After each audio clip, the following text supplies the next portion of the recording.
하나님에게 있는 성품 또는 특성, 이 두 가지가 아주 명확한 것이 있죠. 우리 매일 얘기하는 하나님의 성품은 한쪽에는 사랑이라는 이 성품이 있고요.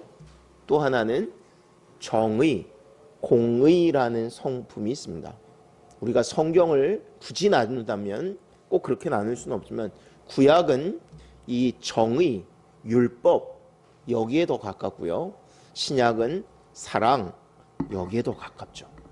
그렇다고 해서 예수님이 또는 성경이 이 둘 중에 하나만 강조하거나 하나를 다른 것보다 더 크게 생각하지 않습니다. 보세요. 우리가 십자가를 가지고 설명을 해요. 십자가에서 나타난 것은 예수님의 사랑, 우리를 위한 희생 이것만 나타난 게 아닙니다. 그죠? 예, 이 십자가에서 분명하게 드러난 것은 정말 우리를 얼마만큼 사랑하시는가도 나타나지만 동시에 하나님의 공의, 정의가 얼마나 무서운 것인가도 나타나요. 예수님이 십자가에 죽으시지 않고는 우리의 죄가 해결될 수 없고 하나님의 공의가 얼마나 큰 건지가 분명하게 드러납니다. 그래서 성도는 이 두 가지에 다 똑같이 지키고 행하려고 해야 돼요. 그러니까 사랑만 크면 문제가 뭐예요? 실제로 그렇게 하지도 못하면서 하나님이 원하시는 정의, 공의 이거를 관과하는 거예요. 무시하는 거예요. 이러면 안 되고요. 또 이 공의, 정의만 부르짖으면 또 어떻게 해요? 사람을 용서하지 못합니다. 감싸주질 못해요. 이 두 가지가 똑같이 드러나야 돼요. 오늘 본문도 그렇게 읽어야 되는데 함께 보겠습니다. 3절 4절 먼저 봅니다. 서기관들과 바리새인들이 음행 중에 잡힌 여자를 끌고 와서 가운데 세우고 예수께 말하되 선생이여 이 여자가 간음하다가 현장에서 잡혔나이다. 누가 나와요? 오늘 본문에 간음하다 현장에서 잡힌 여자. 우리가 잘 아는 이 여자를 예수님이 살리시는 이야기. 보통은 이 본문을 어떻게 이해하냐면 사랑이 너무 극대화된 것. 그런데 그렇게만 성경은 보면 안 되는 게 사랑과 정의가 다 드러나야 된다고 그랬죠. 왜 이 얘기를 하냐면 우리가 가끔 이 정의를 관가하면 사랑만 강조하다 보면 실제로 그렇게 할지도 못해요. 근데 그렇게 이야기하다 보면 나중에 나도 모르는 문제들에 직면하게 돼요. 이유는 뭐냐면 이 세상이 그렇게 정의롭지 않습니다. 그리고 악한 영이 우리가 생각하는 것처럼 만만하지 않아요. 그래서 우리가 행하는 일에는 이 정의가 있어야 돼요. 그 정의는 세상의 정의가 아니라 하나님 말씀의 기준의 정의, 옳음 이것을 지키는 거예요. 자, 우리가 아는 대로 한 여인이 왔는데 이 여인은 어떻게 왔다고요? 현장에서 잡혀서 왔대요. 그러면 아마도 이 여인의 모습이 아름답지 않았을 것 같아요. 옷을 제대로 챙겨 입었는지 아닌지 모르겠지만 최소한 지금 모든 사람 앞에 공개적으로 망신을 당한, 그냥 망신이 아니라 실제로 이 정결법에 의하면 현장에서 잡힌 사람은 죽어요. 이 여자를 죽여도 어느 누구도 말을 못합니다. 아니 죽여야 돼요. 성경 뭐라면 죽여서 악을 너희 중에 제거하라고 얘기해요. 근데 아무튼 지금 이 여인을 잡아서 왔어요. 넘겨보겠습니다. 그런데 사실은 이 상황이 얼마나 참 그런지 1, 2절에 표현을 하는데 한번 보겠습니다. 예수는 감람산으로 가시니라. 아침에 다시 성전으로 들어오시니 백성이 다 나오는지라 앉으사 그들을 가르치시더니. 이 여인이 끌려오기 전에 무슨 상황이었어요? 예수님이 사람들을, 무리들을 말씀을 가르치고 있는 상황이에요. 그러니까 은혜 받는 상황이고 참 기쁘고 감사한 그때에 이것을 아주 묵사발을 내는, 그냥 난장판을 만드는 그러한 상황을 지금 만들어 놓는 거예요. 항상 그래요. 항상 은혜가 있고 그리고 그 모임이 거룩해져야 되는데 악한 사단은 그 거룩함을 악으로 바꾸기를 원합니다. 언제나 그래요. 문제는 뭐냐면 믿는 사람이 이거를 잘 분별할 줄 알아야 돼요. 근데 우리도 잘 분별하지 못해요. 왜요? 악한 영이 막 우리를 찌르면 그냥 분나고 이 속에서 부글부글하고요, 창피하고 모욕감에. 그런데 하나님이, 예수님이 이 상황을 어떻게 이끌어 가시는지 우리가 이 말씀을 보면서 우리의 행동이 어떻게 되어야 되는지를 생각해 보려고 하는 거예요. 넘겨보겠습니다. 5절, 6절 함께 공부합니다. 모세는 율법에 이러한 여자를 돌로 치라 명하였거니와 선생은 어떻게 말하겠나이까? 그들이 이렇게 말하면 고발할 조건을 얻고자 하여 예수를 시험함이러라. 예수께서 몸을 굽히사 손가락으로 땅에 쓰시니. 뭐라고 그랬다고요? 율법에 이런 여자는 돌로 치라. 돌로 치라.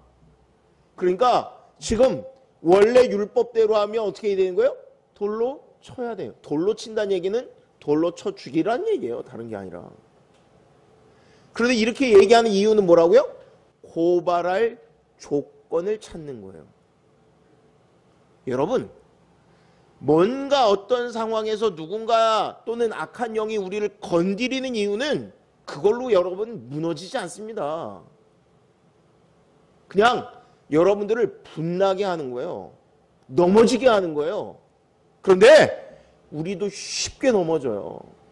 그냥 쓰러져 버립니다. 예수님을, 이 여인을 끌고 와서 돌로 친다고 해서 예수님이 넘어지거나 죄악에 빠지지 않으세요. 그런데 우리는 누군가가 우리 같으면 이제 지금 뭐 하는 짓들이야? 여기가 어떤 자리인데? 이러면 멋있을 것 같아요. 안 그래요? 예수님이 지금 말씀을 선포하시잖아요. 오늘날 목사님들도 그러지 않으신가요? 누군가 들어와서 그러면 지금 뭐 하는데? 예배 시간에 나가 있어! 그러면 아주 깔끔하게 처리하는 것 같아요. 근데 예수님이요, 이 성난 군중, 어떤 면에서 악한 이 괴계를 그대로 용인하시는 것 같아요. 용인하시는 것 같아요. 아니, 이 사람들을 가만두면 안 될 것 같은데 뭔가 좀 우리 그러잖아요. 예수님이 방패막이가 돼서 바람막이가 돼서 이런 거는 좀 막아주시면 좋을 것 같은데. 그런데 예수님이 막으시는 방법은 우리의 생각과는 다르다는 거예요. 다르다는 거예요. 율법엔 뭐라고 얘기하는지 보겠습니다. 넘겨보세요. 모세는 율법에, 아까 그 말씀을 다시 쓰는 거예요. 율법에 이런 여자는 돌로 치라 했는데 어떻게 하겠습니까? 그러죠? 17절, 17장 7절 신명기에 나오는 말씀입니다. 함께 봉독합니다. 이런 자를 죽이기 위하여는 증인이 먼저 그에게 손을 댄 후에 뭇 백성이 손을 댈지니라. 너는 이와 같이 하여 너희 중에서 악을 제할지니라. 누가 먼저 손을 대라고요? 율법은요, 사실은 누군가를 정죄하고, 더군다나 그 정죄가 그냥 하는 게 아니라 죽이는 거잖아요. 실제로 율법은 그렇게 단순하게 만들진 않았어요. 어떻게 하냐면 누군가를 죽이는데 잘못하면 이 죽임에 동참한 사람들도 죄인이 되잖아요. 그러니까 이걸 분명히 합니다. 그러면 현장에서 간음한 여자를 어떻게 죽일 수 있을까요? 율법은 그냥 죽이라고 하지 않습니다. 어떻게 하냐면 증인이 있어야 돼, 증인. 근데 그 증인을 어떻게 요구하냐면 그 현장, 남녀가 간음하는 현장을 본 2명 이상의 증인이 증언해야 된대요. 여러분, 그러니까 우연히 볼 수 있는 게 아니에요. 그죠? 우연히 볼 수 있는 게 아니에요. 원래 율법은 그래요. 근데 또 율법은 또 뭐라 그러냐면 누군가 죄를 범하려고 하는 현장을 본 사람은, 증인은 뭐를 해야 되냐면 먼저 그 사람을 불쌍히 여겨야 되고, 그리고 그 사람에게 가서 경고를 해야 돼요. 그럼 오늘 이 자리에 끌고 온 사람은 잘했어요, 잘못했어요? 율법을 어겼어요, 안 어겼어요? 누군지 모르지만 이미 누군가를 끌고 왔다라고 이야기하는 거는 그에게 경고하거나, 그죠? 그를 불쌍히 여기는 마음이 있었어요, 없었어요? 없었어요. 그러니까 사실은 율법은 모든 사람을 용서하라고 했던 거예요. 그런데 사람들은 어떻게 해요? 우리도 아는 대로 실제로 수많은 사람을 이 정죄에서 죽입니다. 오늘도 누가 먼저 손대라고 하냐면 증인이 손대라고 얘기하는 거예요. 증인이 먼저. 예수님이 죄 없는 사람이 먼저 돌로 치라고 하는 얘기와 증인이 먼저 돌로 치라는 얘기가 겹치는 것 같은데, 예수님 뭐라고 하냐면 네가 죄가 없으면 돌로 쳐 라고 요구했던 거예요. 넘겨보겠습니다. 또 뭐라 그러냐면 신명기 22장 22절 한 목소리로 봉독합니다. 어떤 남자가 유부녀와 동침한 것이 드러나거든 그 동침한 남자와 그 여자를 둘 다 죽여 이스라엘 중에서 악을 제할지니라. 누군가요? 한마디로 간음하면 어떻게 처벌하라고요? 남자도 동시에 남자와 여자를 다 끌어내다가 죽이라고 그래요. 근데 여러분들 유다 알죠? 유다, 구약성경 유다 며느리 다말과의 사건에서도 어때요? 여자들만 끌어내다가 심판하는 경우가 실제로 왕왕 있습니다.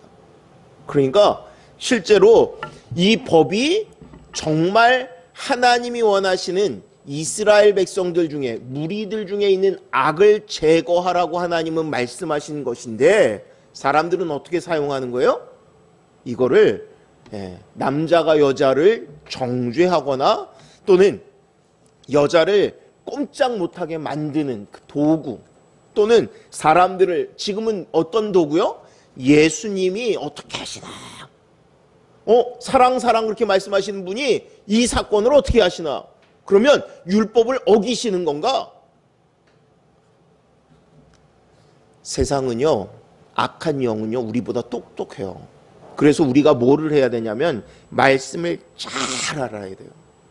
뭘 잘 알아야 되냐면 진짜 하나님의 말씀이 그런가 안 그런가를 헤아릴 줄 알아야 돼요. 근데 문제는 우리가 주의 말씀도 모르고 내 안에 양심이나 하나님을 의지하고 성령을 의지하는 성령의 능력이나 이런 것도 없으면 그럼 이 세상을 이길 힘이 없는 거예요. 근데 우리가 정말 말씀도 깊이 알려고 애써야 되고요. 어떤 순간을 당하든지 기도하는 자로서 주께서 원하시는 것이 무엇인지 찾으려고 해야 돼요. 근데 우리는 어때요? 그냥 상황만 봐요. 상황만. 아까도 얘기했듯이 예배 시간에 당신이 이렇게 쳐들어와! 라든지 아니면 당신이 나를 이렇게 모욕해? 우리도 그러면 어때요? 소리 말하는 꼭지가 돌잖아요. 이성을 잃어버리잖아요. 그러면 이미 우리는 사단에게 지는 겁니다. 사단에게 지는 거예요. 자, 이렇게 얘기했는데 어떻게 해요? 남자 여자 다 죽이라고 그랬어요. 또 분간을 합니다. 만약에 여자가 약혼한 여자라면 약혼한 사람이라면 돌에 맞아 죽을 거고, 아내 결혼한 여자이면 목을 메어서 죽으라고 그러는데요. 율법은 원래 그래요. 하여튼 다 죽이라는 거예요. 뭐 결혼을 했던 약혼을 했던 아니면 남자가 그랬던 여자가 그랬던 다 현장에서. 그런데 예수님은 그럼 과연 이것을 어떻게 하실까요? 넘겨보겠습니다. 다시 한번 읽습니다. 6절과 8절이요. 그들이 이렇게 말함은 고발할 조건을 얻고자 하여 예수를 시험함이로라. 뭐라고 어떻게 하시냐면 예수께서 몸을 굽히사 손가락으로 땅에 쓰시니. 6절에 이렇게 얘기하고요. 7절은 조금 이따 볼 건데요. 그리고 8절에 또 다시 나옵니다. 다시 몸을 굽혀 손가락으로 땅에 쓰시니.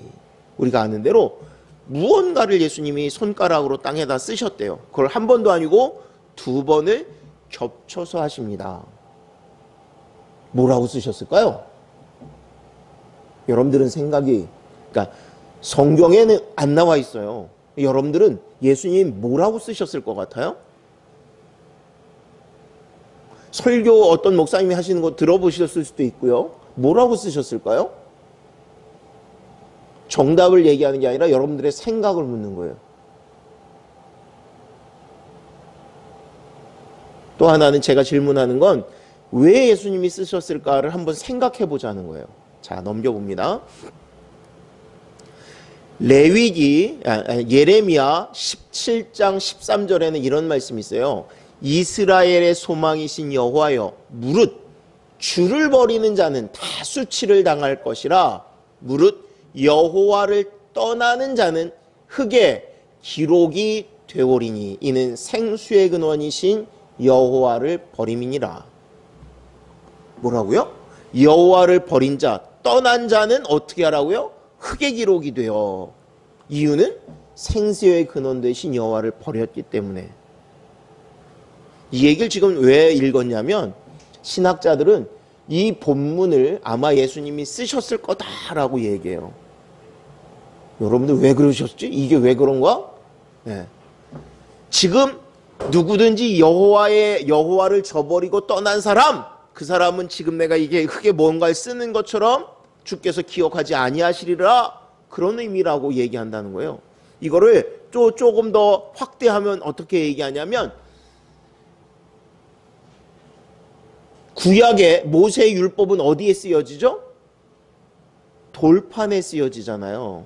그런데 예수님이 지금 흙에다 쓰고 계세요. 그리고 굳이 오늘 본문에 뭐라 하면 뭐 막대기로 쓰셨다 뭐가 아니라 손가락으로 쓰셨다라고 이야기를 하고 있어요. 그래서 이 캐도릭 쪽에 그 나온 책들을 보면 뭐라고 얘기하냐면 하나님이 성령으로 손가락으로 이 십계명을 쓰신 것처럼 지금 이 성령으로 예수님이 쓰시고 계시다, 이렇게 얘기해요. 또 어떤 학자들은 이 본문이 아니라 이걸 쓰셨다고 그래요. 출애굽기 23장 1절입니다. 뭐라고 그러는지 보세요. 너는 거짓된 풍설을 퍼뜨리지 말며 악인과 연합하여 위증하는 증인이 되지 말며, 이런 말씀을 쓰셨을 거래요. 근데 성경은 어떤 얘기도 안 써 있어요. 또 어떤 학자들은 이렇게 얘기합니다.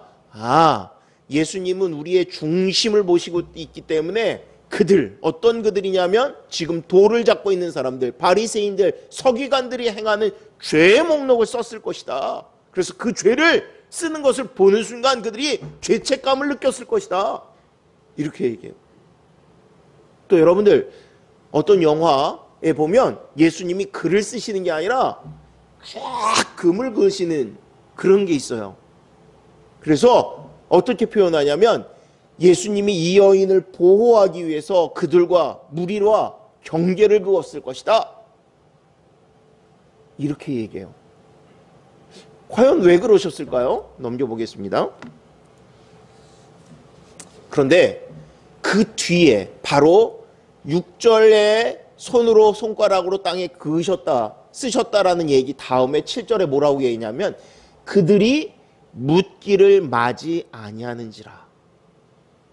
예수님이 뭔가를 쓰시니까 어떻게 했다고요? 그들이 지금 막 고소하고 있었어요. 당신은 어떻게 했습니까? 성난 군중들이요, 예수님이 뭔가를 쓰시니까 지켜보고 있는 거예요. 그 다음에 9절 또 쓰셨는데 그때 뭐라고 그러냐면 그들이 이 말씀을 듣고 어떻게 해요? 양심의 가책을 느껴. 두 사건, 지금 예수님이 뭔가를 쓰시는데 이 화난 군중들이, 화난 이들이 바뀐 모습이 있는데, 하나는 막 벌떼같이 이야기하려고 하는 것들이 잠잠해졌다는 거예요. 또 하나는 그들이 양심의 가책을 느끼기 시작했다는 거예요. 어떤 면에서는요, 예수님이 무엇을 썼는지의 내용이 아니라 예수님이 그들에게 시간을, 그들에게 기회를 그리고 그 분위기를 전체를 바꾸어 가시는 것 같아요. 오늘 우리가 무슨 사건을 만나면 이렇게 얘기합니다. 야, 참을일자 셋이면 살인도 면한데 참어. 네가 뭔가를 말하려고 하지 말고 가만히 들어봐. 근데 어때요? 누군가 나를 모욕하면 참지 못합니다. 그냥 막 부글부글 끓어요. 나도 내가 미련한 사람이 아닌데, 나도 지혜가 있는데 내가 이 모욕을 당해? 여러분, 지금 시험하는 이가 다른 누가 아니라 하나님이신 예수님이세요. 우리 같으면 이놈들이 이게 하고 아마 그냥 버럭 소리를 질러야 될 것 같아요. 아니, 정도가 있지. 해도 너무하는 거 아니야? 이래야 될 것 같은데 예수님이 그 무리를 향해서 아무 말씀 안 하시고 손가락으로 뭔가를 쓰고 계십니다. 여러분, 우리는요, 악한 대적을 이길 힘 없어요. 그리고 여러분들이 이기면 그건 여러분들이 이기는 것이지 진짜 하나님이 이기시는 것이 아닙니다. 근데 우리는 내가 뭘 하고 싶은 마음이 너무 커요. 실제로요, 악한 사단이 우리를 공격하는 건 다른 게 아니라 나의 이 고집을 공격하는 거예요. 이 교만을 공격하는 거예요. 나의 죄성을 공격하는 거예요. 그래서 우리의 죄를 끄집는데, 집어내는데 우리가 거기에 막 화끈합니다. 여러분, 우리가 죽어야 돼요. 내가 정말 예수의 사람이면, 예수 그리스도로 말미암아 거듭났으면 죽어야 돼요. 뭐에? 이러한 반응에 죽어야 돼요. 예수님도 죽으신 거예요. 예수님도 반응하지 않으세요. 그 무리들과 대꾸하지 않으세요. 말을 섞지 않으세요. 예수님이 할 말이 없으실까요? 예수님이 그들을 누를 권세가 없으실까요? 아니요. 근데 예수님이 묵묵히 땅에다 무엇인가를 그냥 쓰고 계십니다. 그 성경은 뭐라면 그들이 더 이상 묻기를 마지 않았다고 해요. 더 이상 말하지 않았다고. 여러분들이 가만히 있는데 계속 그냥 부릴 듯이 잡아먹듯이 그러지 않습니다. 여러분들이 참으면 잠잠해집니다. 여러분들이 대꾸하지 않으면 잠잠해. 여러분들 이러죠. 아, 대꾸하지 않으면, 말하지 않으면, 왜 말하지 않아? 나를 무시해! 그러면서 또 막 그러니까 말을 하긴 해. 아니요. 하나님, 예수님도 지금 말을 지금 아끼고 계세요. 그리고 뒤로 넘겨보겠습니다. 아니, 그걸 까먹었다. 네, 다시 앞으로 그냥 넘겨놔주세요. 우리가 아는 대로 예수님이 그 중간에 뭐라고 얘기하시죠? 처음에 한번 쓰시고 다시 일어나서 뭐라고 그러시죠? 죄 없는 자가 너희 중에 8절에 있는데 그거 지금 없어요. 너희 중에 죄 없는 자가 먼저 돌로 치라. 그러니까 무리들이 좀 잠잠해 있어요. 잠잠해 있어요. 그러니까 묻지를 않으니까 다시 일어나서 뭐라고 그러신 거냐면 너희 중에 이제 죄 없는 자가 먼저 치라. 그리고는 또 글을 쓰시는 거예요. 그랬더니 9절이요. 다시 봅니다.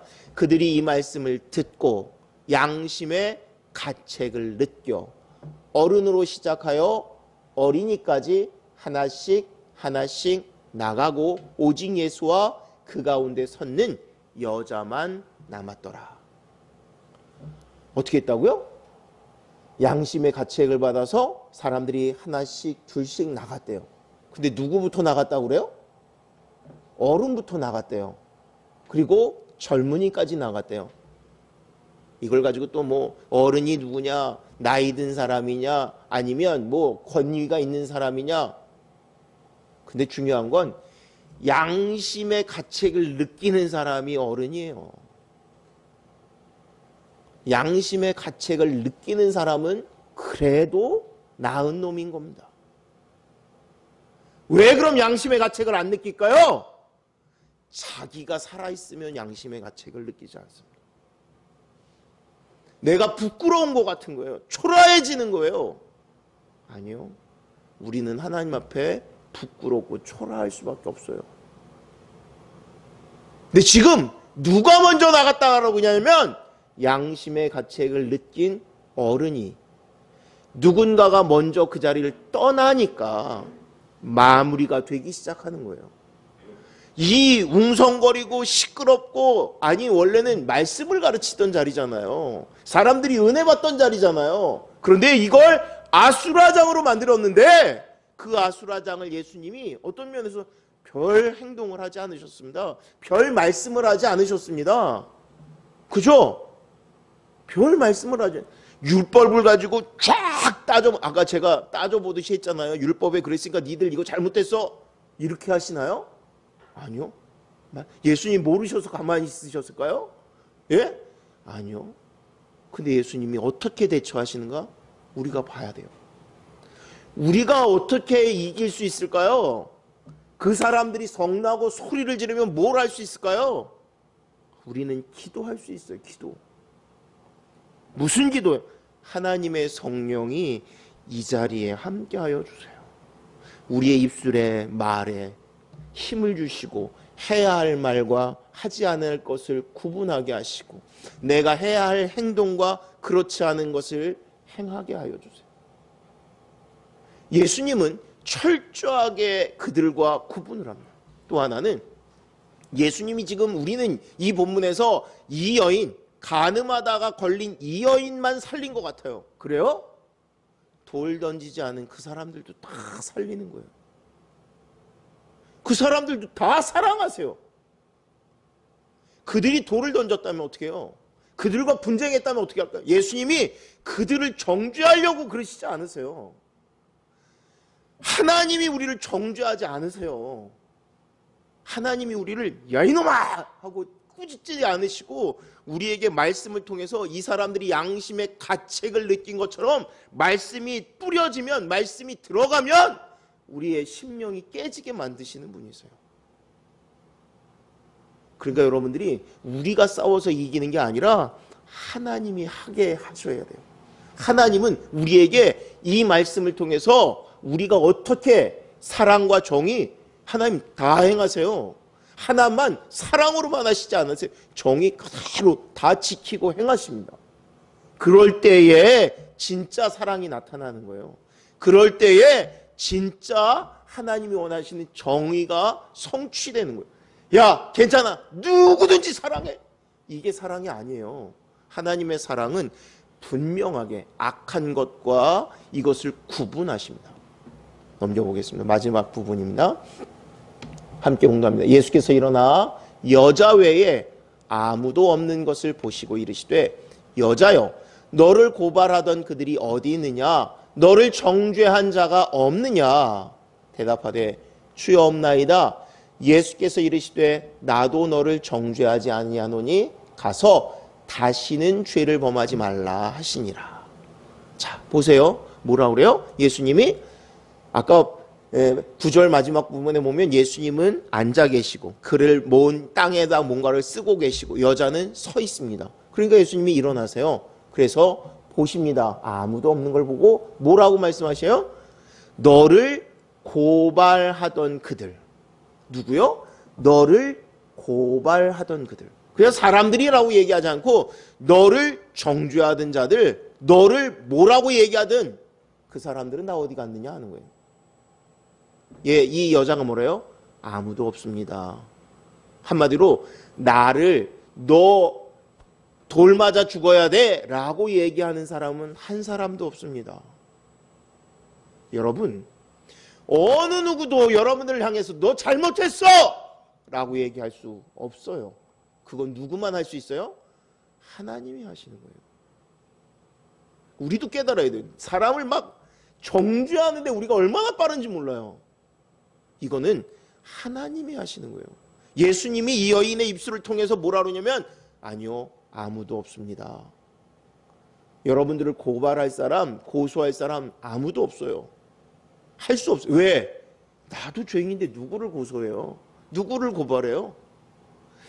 하나님이 이렇게 말씀하시기를 원하셨던 율법의 원래 정의는 뭐야? 다 거룩하고 정결한 삶을 살라고 하시는 거예요. 그럼 이 여인이 간음한 것이 사라지나요? 그대로 있어요. 이 여인 간음했어요. 분명히 죄인이에요. 예수님 뭐라면 나도 너를 정죄하지 아니하노라. 가서 다시는 죄를 범하지 말라. 다시는 죄를 범하지 말라. 여러분, 우리가 깨닫는 것으로 내가 믿습니다라고 얘기하는 것과 실제로 행동이 똑같으면 좋은데 믿습니다라는 이 믿음하고 행동이 하나가 되기 어려워요. 믿는 것과 행동이 하나가 되어야 돼요. 그런데요, 이것은 내 머릿속으로 잘 안 돼요. 아까 얘기한 대로 왜? 사단 마귀가요, 우리를 막 부릴 듯 일어나게 해요. 화가, 저도요, 그냥 화를 참지 못해가지고 얼굴이 울그락불그락 잘 그래요. 그런데요, 은혜를 주시면 참아줘요. 참아줘요. 웃어줘요. 별것 아닌 것처럼 느껴져요. 내가 잘나서가 아니라 하나님의 은혜가 크기 때문에 그렇습니다. 우리가 이 큰 은혜를 받은 사람들이에요. 그리고 하나님은 오늘도 예수님이 행하셨던 것처럼 우리도 그와 같이 이 세상을 이기기를 원하시고요, 이끌어가기를 원하십니다. 내가 이 말씀을 알았으면 내 가정을, 우리 가정을 이렇게 이끌어갈 수 있는 사람이 되어야 되고요, 내가 이 말씀을 알았으면 친구들과의 관계에서도 또 사회에서도 직장에서도 이 말씀의 삶의 위력을 나타내는 저와 여러분들 되시기를 주의 이름으로 축원합니다. 기도합니다.